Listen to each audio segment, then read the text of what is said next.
दिव्यांगजनों को करे राहत। दिव्यांग व्यक्ति के माता पिता या अभिभावक ऐसे व्यक्ति के लिए बीमा स्कीम ले सकते हैं। वर्तमान कानून में माता पिता या अभिभावक के लिए केवल तभी कटौती करने का प्रावधान है जब दिव्यांग व्यक्ति के लिए अभिदाता यानी माता पिता या अभिभावक की मृत्यु होने पर एकमुश्त भुगतान या वार्षिकी की सुविधा उपलब्ध हो। ऐसी परिस्थितियां भी हो सकती है जब दिव्यांग आश्रितों को उनके माता पिता या अभिभावकों के जीवन काल के दौरान भी वार्षिकी या एकमुश्त राशि के भुगतान की जरूरत पड़े। मैं इसलिए माता पिता अभिभावकों के जीवन काल के दौरान भी यानी माता पिता या अभिभावकों के 60 वर्ष की आयु प्राप्त करने पर वार्षिकी और एकमुश्त राशि की अदायगी की अनुमति देने का प्रस्ताव करती हूं।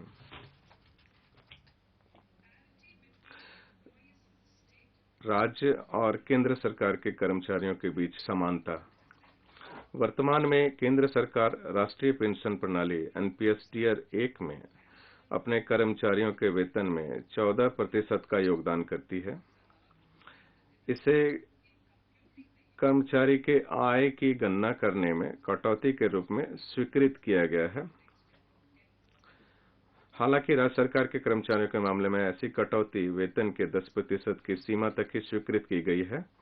केंद्र और राज्य सरकार दोनों के कर्मचारियों के प्रति समान व्यवहार करने के लिए मैं राज्य सरकार के कर्मचारियों के लिए भी एनपीएस खाते में नियोक्ता के योगदान पर कर कटौती सीमा को 10% से बढ़ाकर 14% करने का प्रस्ताव करती हूं। इससे राज्य सरकार के कर्मचारियों के सामाजिक सुरक्षा हित लाभों को बढ़ाने और उन्हें केंद्रीय सरकार के कर्मचारियों के समान लाने में मदद मिलेगी। स्टार्टअप के लिए प्रोत्साहन। स्टार्टअप हमारी अर्थव्यवस्था के लिए विकास के प्रेरक के रूप में उभरकर सामने आए हैं। पिछले कुछ वर्षों में देश ने कामयाब स्टार्टअप्स की संख्या में कई गुना वृद्धि देखी है। 31/3/2022 से पहले स्थापित पात्र स्टार्टअप्स को निगमन से 10 वर्षों में से 3 क्रमिक वर्षों के लिए कर प्रोत्साहन दिया गया था।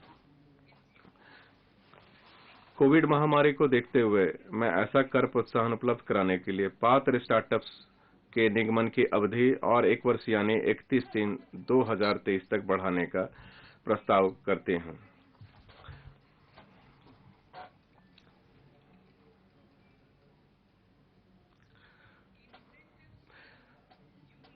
नव निगमित विनिर्माण कंपनियों के लिए रियायती कर व्यवस्था के अंतर्गत प्रोत्साहन।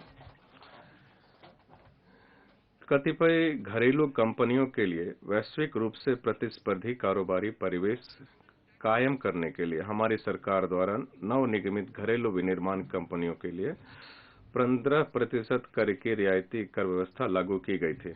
मैं धारा 115 ख के अंतर्गत विनिर्माण या उत्पादन के आरंभ करने की अंतिम तिथि को 1 वर्ष यानी 31 मार्च 2023 से 31 मार्च 2024 तक बढ़ाने का प्रस्ताव करती हूं।